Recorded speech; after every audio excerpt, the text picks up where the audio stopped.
안녕하십니까. 자, 이번 강의는 페이지 222페이지 용익물권으로 들어갑니다. 자, 1절 지상권인데 이 지상권도 시험 문제가 반드시 나와요. 반드시 나온다는 말은 한 문제는 무조건 나오고요. 두 문제까지 나올 수 있는 부분이니까 좀 꼼꼼하게 정리했으면 좋겠고요. 자, 일단 의미 상질인데 읽어보면 지상권자는 타인의 토지의 건물, 기타 공작물이나 수목을 소유하기 위하여 그 토지를 사용하는 권리가 뭐죠? 지상권 얘기죠. 다시 말하면 지상권은 토지 사용권이라는 거 잊지 마셔야 돼요. 기체가 뭐라고요? 토지. 따라서 건물이 멸실되면 지상권이 소멸된다는 거는 X예요. 왜요? 건물이 멸실되면 건물의 소유권은 없어지겠지만 토지 사용권인 지상권은 뭐 되지 않아요? 소멸되지 않고요. 또 하나 주의하실 것은 지상권은 부정성, 수반성이 없어요. 따라서 지상권만 따로 양도할 수 있고요. 지상권만 따로 담보 설정, 저당권 설정할 수 있거든요. 그래서 이런 질문. 건물의 소유자만이 지상권을 갖는다 그러면 X죠. 자, 왜냐하면 지상권만 따로 양도한다는 말은 지상권만 살 수 있다는 얘기잖아요. 그 말은 건물의 소유자가 아닌 사람도 지상권을 뭐 할 수 있어요? 가질 수가 있다는 얘기예요. 지상권만 저당권 설정할 수 있잖아요. 그러면 지상권만 뭐 받을 수 있어요? 경락을 받을 수 있다는 얘기죠. 다시 말하면 건물의 소유자가 아닌 사람도 뭘 가질 수 있어요? 지상권을 가질 수 있어요. 지금 제가 간단하게 말씀드린 이 개념 부분에서 반드시 질문을 하나를 넣고 있으니까 꼭 잊지 마시고 이해해 두시고요. 그다음 2번 지상권에 취득해서 1번 법률행위에 의한 취득, 설정계약과 등기람으로서 취득하는 것이 원칙이지만 흔하진 않고요. 오히려 법률 규정에 의한 취득해서 동그라미 땡 2번에서 법정지상권이 흔합니다. 그래서 법정지상권이 중요한데 일단 총 5가지가 있는데요. 자, 이런 취지입니다. 건물이 있고요. 건물과 토지 소유자가 같아요. 같았는데 이것이 일정한 사유로 달라지게 되면 법정지상권이라는 것이 발생하기 때문에 건물을 뭐 할 필요 없어요?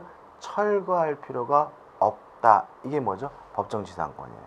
그러면 이 5가지 사유는 뭐냐면 건물과 토지 소유자가 달라지게 되는 사유예요.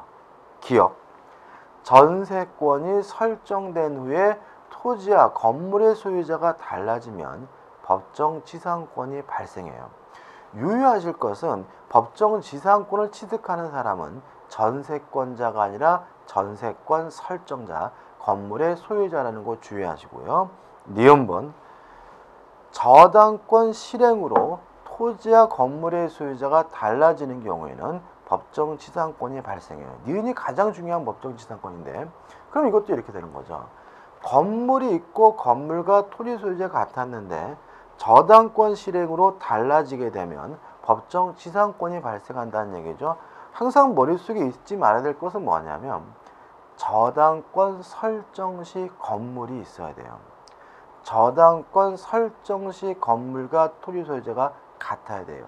자, 언제 건물이 있어야 돼요? 저당권 설정지. 언제 토지와 건물의 소유가 같았어야 돼요? 저당권 설정시라는 거 주의하셔야 되겠죠. 그 다음에 디귿번은 토지와 임목의 소유자가 달라지는 경우에 임목, 수목을 소유하기 위한 법정지상권이 발생한다는 얘기인데 중요하진 않고요. 그 다음에 리을번 토지와 건물의 소유자가 가등기 담보나 양도 담보의 실행으로 달라지는 경우에도 법정지상권이 발생한다는 얘기인데 이거는 개념만 아시면 되고 중요한 게 아니죠. 그 다음 마지막에 미음번 요 앞에 말하고 있는 요 4가지 사유를 제외한 나머지 기타 사유, 매매 기타 사유로 토지와 건물의 소유자가 달라지면 뭐가요? 간습법상 법정지상권이 발생한다는 취지입니다. 일단 기억해 두시고요. 그 다음 3번 지상권의 존속기간에서 최장 존속기간에 대해서는 아무런 제한이 없습니다. 따라서 우리 판례는 영구무한으로도 설정하는 것이 가능하다는 게 판례 입장이고요. 2번 체단 존속 기간이 보장되고 있는데 지상물의 종류에 따라 다릅니다. 1번 견고한 건물이나 수목의 소유를 목적으로 하면 최소한 30년이고요. 일반 건물의 소유를 목적으로 하면 15년, 기타 공작물의 소유를 목적으로 하면 5년이에요. 따라서 2번 만약에 지상권을 설정하면서 존속기간을 약정하지 않았다면 지상물의 종류에 따라서 30년, 15년, 5년으로 되는데 만약에 존속기간을 약정하지 않았을 뿐만 아니라 지상물의 종류도 정하지 않으면 그때는 중간치기인 15년으로 된다는 거 기억해 두셔야 되겠죠. 4번 지상권의 갱신 청구권이 나오는데 1번 요건입니다. 일단 지상권이 소멸하게 되면 원칙적으로 원상 회복을 해야 돼요. 다만 여러 가지 소멸 사유 중에서 기억, 존속기간의 만료로 소멸되고 니은번 건물 등이 현존한 경우에는 원상 회복하지 않고요. 한 번 더하자 갱신을 청구할 수가 있는데 이 갱신 청구권은 형성권이 아니에요. 따라서 좋다라고 승낙을 하면 갱신이 되지만 거부하면 갱신되지 않고요. 이때 3번 지상권자는 내 건물 사라 지상물 매수를 청구할 수 있는데 이것은 형성권이기 때문에 거부하지 못하고요. 강행 규정이기 때문에 특약으로서 배제하지 못해요. 자, 그럼 여기 생각해 볼 게 있는 거죠. 지상권자가 지상물 매수를 청구하려면 특별한 요건이 필요한 거예요. 첫째, 존속기간의 만료로 소멸해야 돼요. 다른 사유로 소멸하게 되면 원상회복 건물을 철거해야 돼요. 두 번째, 갱신 청구했다가 거부당해야 돼요. 따라서 존속기간의 만료로 소멸됐더라도 바로 갱신 청구 없이 내 건물 사라 지상물 매수를 청구할 수는 없음을 주의하시기 바랍니다. 근데 5번 갱신의 경우 존속기간 이것도 또다시 최단기간 30년, 15년, 5년이 지상물의 종류에 따라 또다시 보장된다는 거 기억해 두시면 되겠죠. 넘겨주시면 4번 지상권 효력이 나옵니다. 1번 특별한 건 없죠. 토지를 사용, 수익할 수가 있어요. 유의하실 건 지상권은 물권이기 때문에 스스로 알아서 직접 지배해서 사용, 수익하는 것이기 때문에 2번 필요비 상한은 청구할 수 없고요. 뭐만요? 유익비 상한만 청구할 수 있음을 주의하시기 바라고요. 3번입니다. 자, 이런 문제죠. 자, 땅이 갑의 것이고 건물이 을의 것이에요.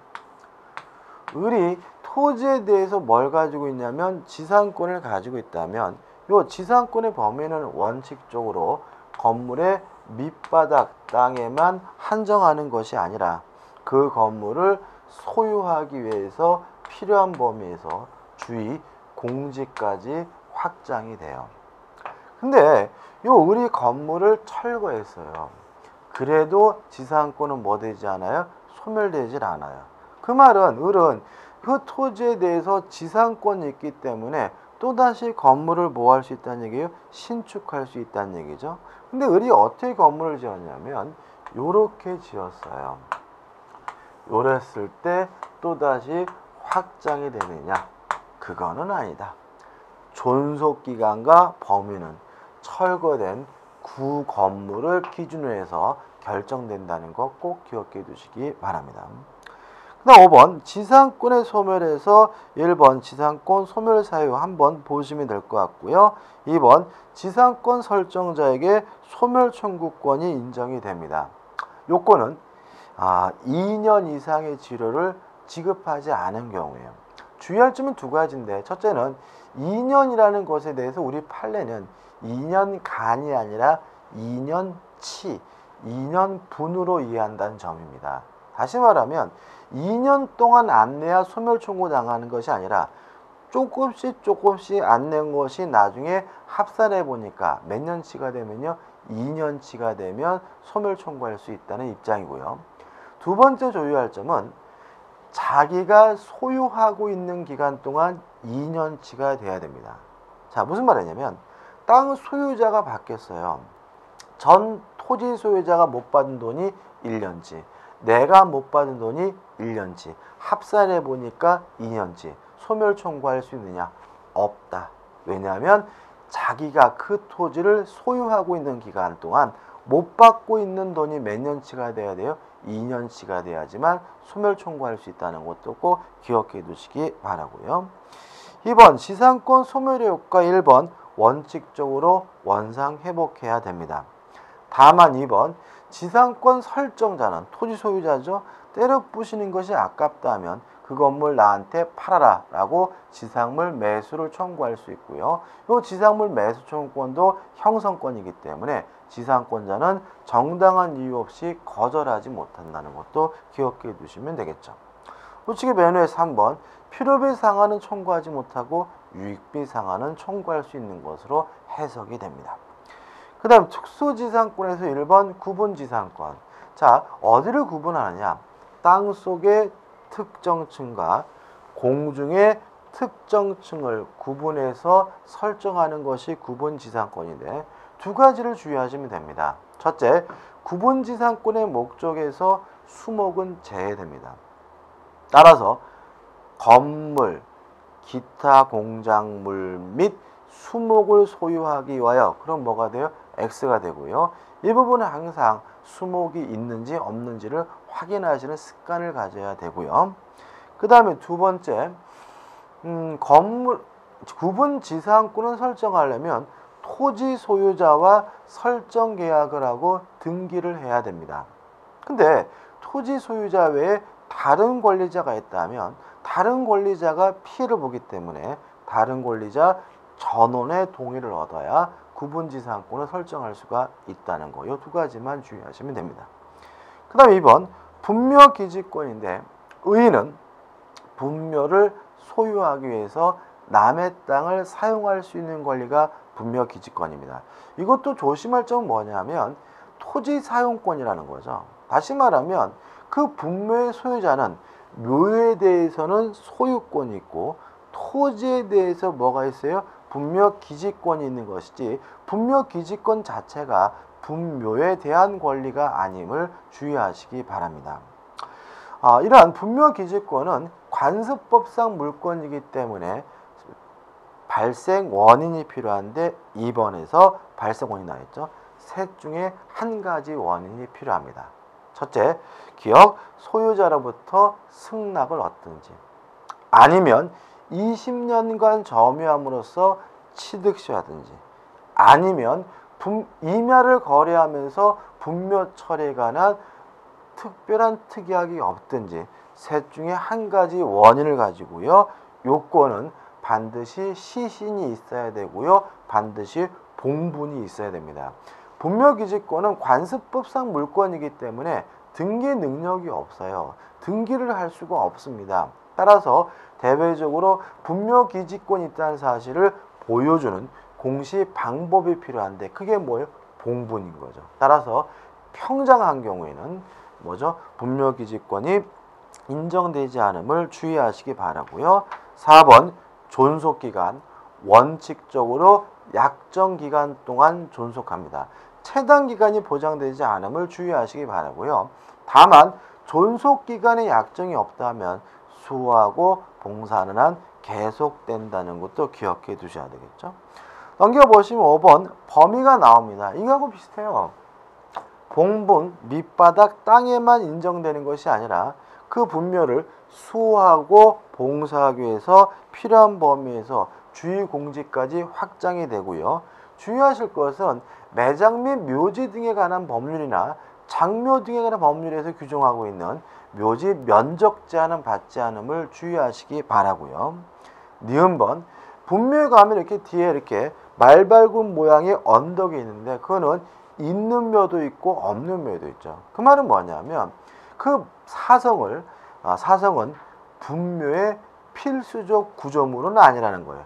따라서 분묘기지권에 꼭 반드시 포함되는 것은 아니라는 거 유의하시기 바라고요. 디귿번 어떤 방식이든지 분묘를 새롭게 신설할 수는 없습니다. 따라서 합장이 안 돼요. 쌍분 형태든 단본 형태든 합장하지 못한다는 거 잊지 마시기 바랍니다. 그 다음 이제 3번 간습법상 법정지상권 의가 뭐였나요? 법에서 정하고 있는 4가지 사유를 제외한 다른 기타 사유로 토지와 건물의 소유자가 달라지게 되면 뭐가요? 간습법상 법정지상권이 발생하기 때문에 건물을 뭐 할 필요 없어요? 철거할 필요가 없는데 의에서 주의하실 점은 니은입니다. 자, 이런 얘기죠. 제가 건물만 샀어요. 건물만 매매 계약을 하고 이전 등기 받으면 매매로 토지와 건물의 소유자가 달라지니까 저에게 뭐가 발생해요? 간습법상 법정지상권이 발생하게 되거든요. 근데 제가 건물만 사면서 따로 토지에 대해서 쓰잘데없이 임대차 계약을 했어요. 그런 경우에는 분묘기지권을 포기한 것으로 해석이 되고, 죄송합니다. 관습법상 법정지상권을 포기한 것으로 해석이 돼요. 따라서 만약에 토지에 대해서 별도의 임대차 계약을 한 경우에는 간습법상 법정지상권이 발생하지 않음을 주의하시기 바라고요. 성립요건에서 기억, 건물이 있었고 건물과 토지 소유자가 같았어야 돼요. 니은번 매매 기타 원인으로 소유자가 달라져야 되고요. 디귿번 당사자 사이에 건물 철거 합의가 없어야 되고요. 다음에 리을번 간습상 법정지상권, 법률 규정에 의한 지상권이기 때문에 등기할 필요는 없어요. 여기다 여러분이 좀 추가할 메모가 좀 필요한데 니은해 가지고 매매 기타 원인에서 동글뱅이를 쳐서 바로 밖으로 뽑아세요. 환지 X 원인 행위의 실효 X라고 좀 적어주시기 바랍니다. 다시 말하면 기타 사유에서 환지로 토지와 건물의 소유자가 달라진 경우에는 관습법상 법정지상권 발생하지 않아요.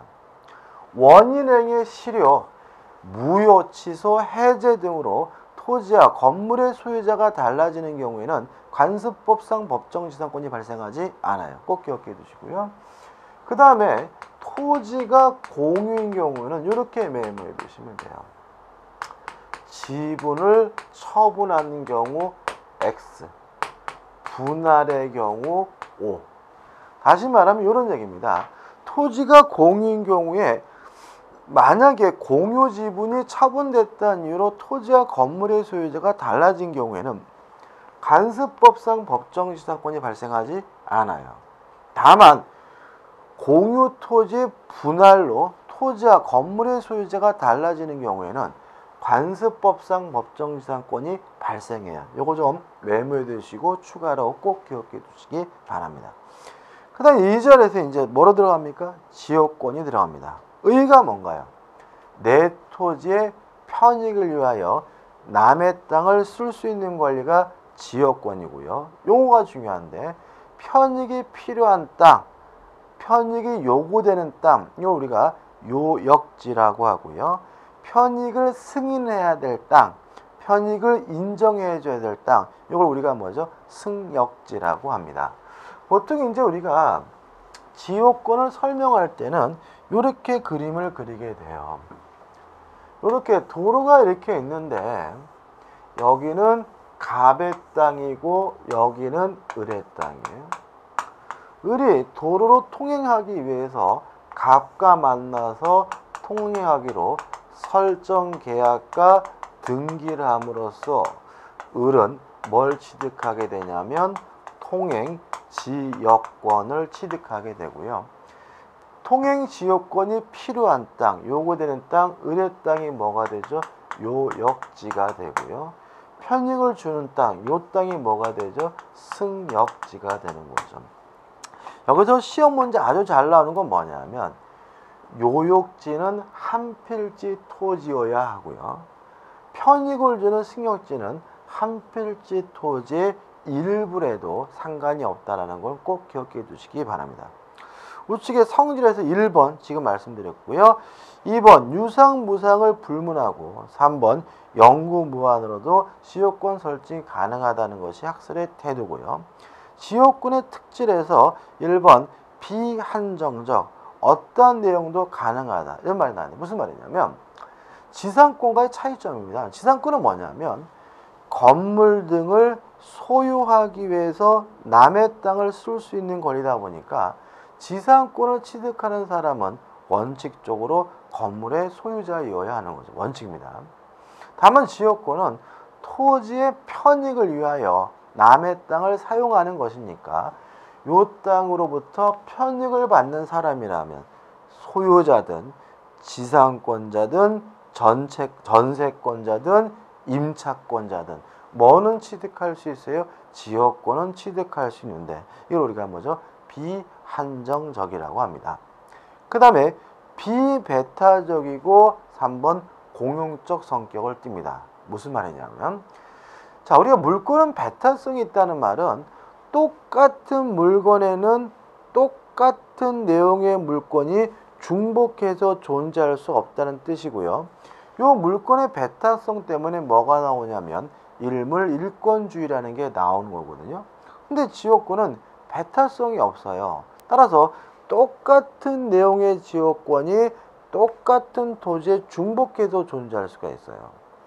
이런 경우죠. 자, 병이 살고 있는데 병도 갑을 만나서 설정계약과 등기를 하면 이 토지에 대해서 뭘 취득할 수 있냐면 지역권을 가질 수가 있거든요. 결과적으로 이 토지에는 을도 지역권이 있고 병도 지역권이 있고 중복해서 존재할 수 있다. 이게 뭐죠? 비배타적이란 말이고요. 따라서 이제 이 땅은 을도 다니고 병도 다니고 을과 병의 통행에 방해되지 않는 마음에 의해서 갑도 여전히 이 토지를 사용 수익할 수가 있거든요. 그러면 결과적으로 이 땅은 갑을 병이 함께 쓰게 되니까 이게 뭐죠? 공용적 성질을 띠게 되는 거죠. 그 다음에 4번 지역권은 부종성이 있고요. 불가분성이 있습니다. 지역권은 종된 권리입니다. 요역지상의 권리가 주된 권리고 지역권은 뭐죠? 종된 권리니까 지역권만 따로 분리해서 양도할 수 없고요. 부종성이죠. 요역지상의 권리가 이전되면 지역권도 쫓아가요. 이게 뭐죠? 수반성이죠. 그 다음에 불가분성인데 교재에 나와 있는 것처럼 취득과 같은 긍정적인 것은 단독으로, 상실과 같은 부정적인 것은 공동으로 이렇게 좀 기억해 주시고 문제 풀 때 좀 연습하시면 돼요. 그 다음에 4번 지역권에 취득해서 1번 계약에 의한 취득 가능하고요. 법정 지역권이라는 것은 없습니다. 다만 시효로 취득하는 것이 가능한데 문제는 지역권은 점유하지 못하는 권리라는 거죠. 그래서 우리 민법은 점유 대신 지역권을 취득하기 위해서는 계속되고 표현되어야만 취득시할 수 있다라고 규정하고 있고요. 이 의미에 대해서 우리 판례는 단순히 다니는 것만으로는 부족하고 통로를 개설해야지만 취득시효가 가능하다라고 판시하고 있음을 주의하시기 바랍니다. 그 다음 마지막으로 특수지역권인데 이거는 지역권이 아니라 인여권입니다. 자, 왜냐하면 지역권이라는 것은 토지의 편익을 위한 것이어야 돼. 편익을 받는 게 뭐여야 되냐면 토지이어야 하거든요. 근데 이 특수지역권은 마을 주민들이, 마을 사람이 뒷동산에 가서 땔감 잘라오고 염소 키우는 권리이기 때문에 편익을 받는 주체는 마을 토지가 아니라 마을 사람이기 때문에 지역권이 아니라 인여권이라는 거 좀 기억해 두시기 바랍니다. 자, 이제 용익물권의 마지막으로서 전세권이 나옵니다. 일단 전세권의 의의는 뭔가요? 전세금을 지급하고 목적 부동산을 점유하여 용도에 쫓아 사용하고 수익할 수 있는 권리가 점유권인데 여기서 조심할 것은 전세권인데 여기서 조심할 것은 전세권의 객체는 부동산이라는 거 좀 신경을 쓰셔야 돼요. 우리가 이제 공부를 하시다 보면은 어느 순간에 이제 어느 정도 수준이 되면 자꾸 전세권을 공부할 때 건물의 한정에서 생각하는 경향이 있거든요. 전세권의 객체는 부동산입니다. 따라서 건물일 수도 있고 토지일 수도 있다는 거 잊지 마시기 바라고요. 그 다음에 이제 계속 보시면 전세권의 가장 중요한 특징은 전세금을 목돈으로 지급한다는 거죠. 따라서 이 전세금을 지급받기 위해서 전세권자는 경매할 수도 있고 우선 변제받을 수도 있어요.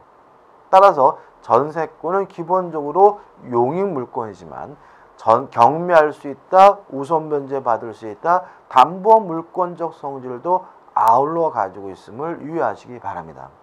그 다음 마지막으로 전세권도 물권이고 우리는 물권 취득에 있어서 형식주의를 취하기 때문에 전세권을 취득하려면 반드시 설정 등기가 필요해요.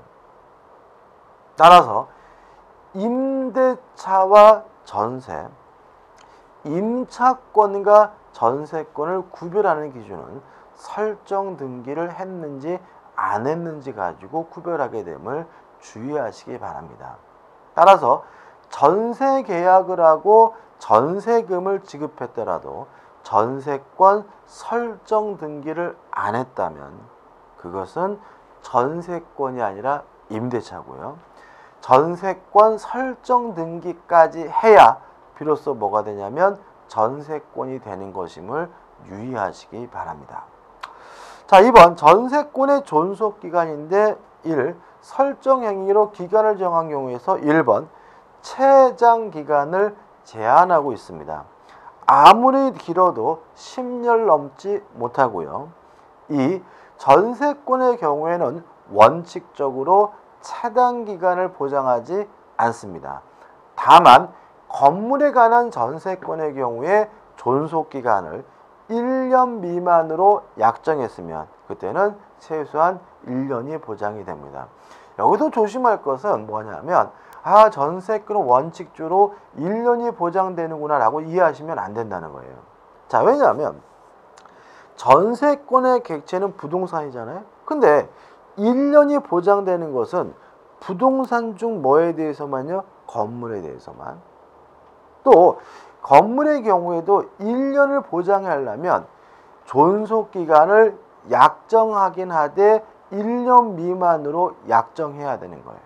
따라서 건물의 경우에도 존속기간이 약정이 없다면 1년이 보장되지 않는 거예요. 그래서 원칙이 뭐라고요? 최단기간을 보장하지 않는다라고 기억하셔야지 문제를 안 틀려요. 자꾸 이거를 원칙적으로 1년을 보장한다라고 이해하시고 접근하시면 틀릴 수가 있으니까 주의하시기 바랍니다. 다시 한번요. 전세권은 원칙적으로 최단기간을 보장하지 않습니다. 다만 예외적으로 건물의 경우에는 1년 미만으로 약정하면 1년이 보장이 됩니다. 따라서 2번 존속기간을 약정하지 않았다면 전세권은 최단기간을 보장하지 않기 때문에 언제든지 자유롭게 소멸 통과할 수 있고요. 소멸 통과가 이루어지게 되면 6개월이 경과하면 전세권은 소멸하게 됩니다. 3번 전세권에 갱신해가지고 갱신할 수 있고 아무리 길어도 10년을 넘지 못하는데 2번 해가지고 법정갱신, 묵시적 갱신 제도가 인정이 됩니다. 여기서 좀 조심할 것은 뭐냐면 첫째 요건인데 만료 전 6월부터 1월 사이에 특별한 의사표시가 없어야 돼요. 자, 이 말은 뭐냐면 제가 집주인이라면 법정갱신을 못하게 막으려면 만료 전 6월부터 1월 사이에 미리 나가라고 해야 돼요. 그뿐만 아니라 제가 전세권자인데 이번에 계약기간이 끝나면 나가고 싶어요. 법정갱신을 못하게 막고 싶으면 전세권자도 만료 전 6월부터 1월 사이에 나가겠다고 해야 되는 거예요. 자, 만약에 만료 전 6월부터 1월 사이에 별말 없었다면 만료일을 기준으로 해서 자동으로 갱신되는데 이게 뭐죠? 법정갱신이고요. 자, 법정갱신의 경우에는 법률 규정에 의한 갱신이니까 등기하지 않아도 갱신이 되고요. 다만 존속기간만은 약정이 없는 것으로 바뀝니다. 전세권의 법정갱신은 건물에 대해서만 인정하고 있거든요. 그래도 1년이 보장된다가 아니라 존속기간 약정이 없는 임대차이기 때문에요. 언제든지 자유롭게 소멸 통과할 수 있고, 소멸 통과하게 되면 전세권이 자동으로 소멸하게 됨을 주의하시기 바랍니다. 그 다음에 3번 전세권의 효력부터는 다음 강의 때 이어가도록 하겠습니다. 감사합니다.